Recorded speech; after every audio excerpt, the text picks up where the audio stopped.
So here we are. It is New Year's Eve, the last day of 2019. You still have time, a few hours left to sign up and lock in the $250 a month rate, subscription rate to MMT Trader. Tomorrow, it goes to $395 a month. And by the way, it's still a bargain at $395 a month. It's going to keep going up. But you still have a few hours to lock it in. So 2019 has been a very interesting and eventful year. I have to say, I think that MMT Trader, my service, we did very, very well this year. When you think back about what has transpired and how the mainstream media, how mainstream economics reacted to policy and events, and how they were so far off course, and I called these things out every single time, starting from early in the year with the inverted yield curve and predictions of recession. And I came on here and I said, look, there's not going to be a flat out, no equivocating here, there's not going to be a recession. And I said if there was a recession, I deserve all the criticism and ridicule that you could throw at me. There was not a recession. How did I know? We look at the right things. I look at the right things. I understand how policy affects the economic environment, the economic conditions, and that is because of the understanding of MMT. Now, the great thing about this, and I've said it so many times, and many of you have now caught on to the reality of the power of knowledge, the power of having a correct understanding of how the monetary system operates. I mean, you see every day, go to blogs like Zero Hedge. I know a lot of you like to look at that, and their warped perception of things, their flawed perception of things. This sets up opportunity, all right? It is a mathematical certainty that when you have correct understanding and have the correct information, and of course have the correct mental game, the proper mental game, their misunderstandings, their ignorance flows to you in the form of profits. And we will continue to be doing this. So we had this year with the inverted yield curve, which nobody understood the reason for that. And I explained it. It was all due to the debt ceiling and how that constrained or shut down the issuance of treasuries at a time when the entire global financial system, that is the most important collateral that exists. And there just wasn't enough of it.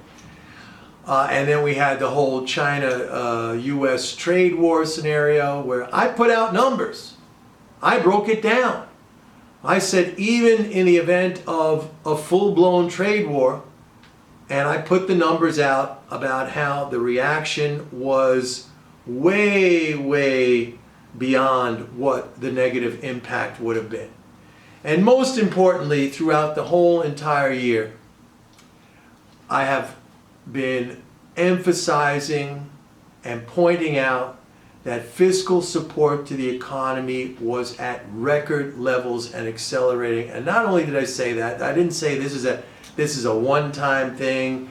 This is just pertaining to 2019. No, I said the main components of that fiscal support, all right? Social Security, Medicare, Medicaid, and to another, I wouldn't say a lesser extent, but it is a discretionary item, defense spending, which we treat in this country like a non-discretionary.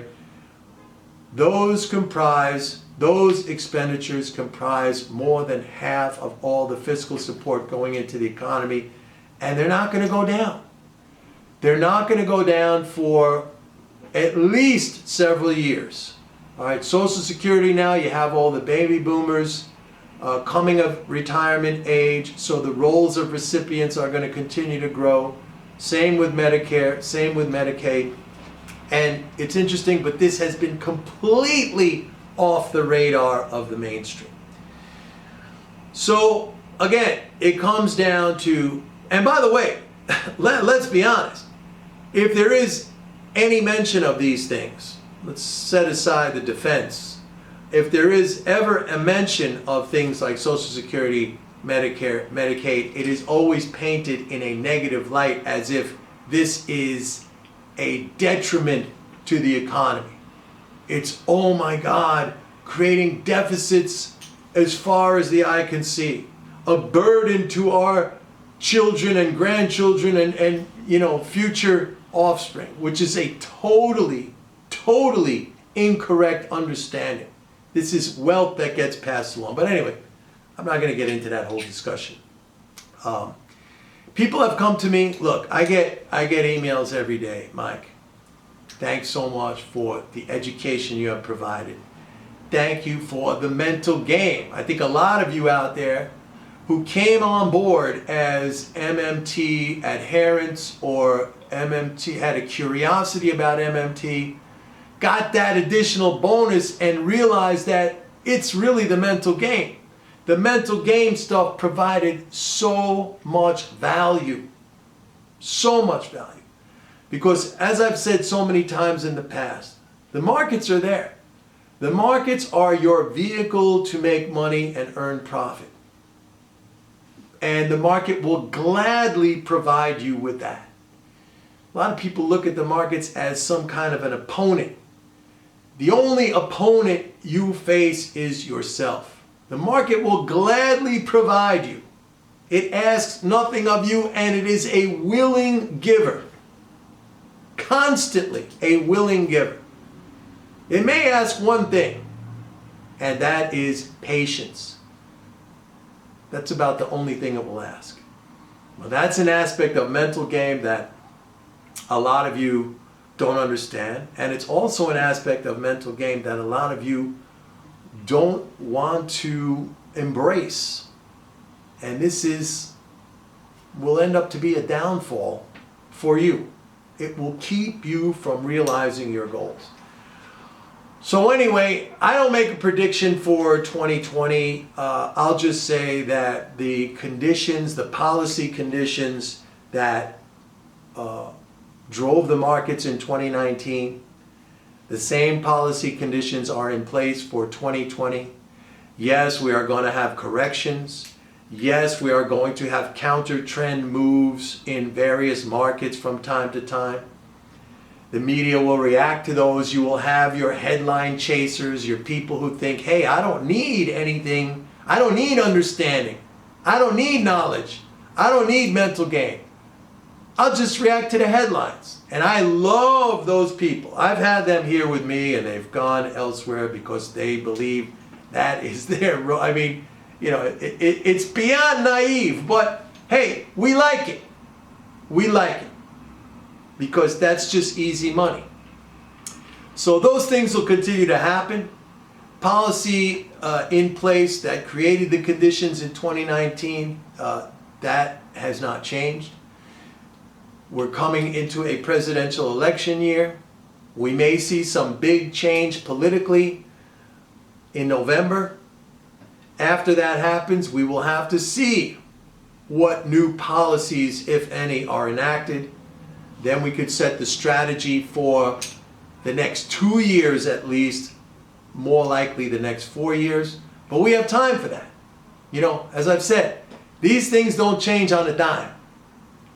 There are people at the top with their hands on the buttons and the levers that control policy, which ultimately controls economic conditions, or which shapes economic conditions. You got a congressional election in this country every 2 years. You have a presidential election every 4 years. And so things tend to stay the way they are for lengthy periods of time. People don't understand it. That's again where the patience comes in. You want to trade a trend and you think it's a month or 3 months or 6 months or even a year. No, it lasts much longer than that. And the money to be made on those moves, if you understand it, is like enormous. Anyway, I want to wish everybody a happy and healthy new year, and we'll pick it up again in 2020. Let's go for a prosperous 2020. And remember, you still have time. to sign up for MMT Trader at the $250 rate, go to my website, pitbulleconomics.com, and sign up today before it goes up to $395. And it's still a bargain at $395. All right, everybody. Have a great new year. Bye-bye.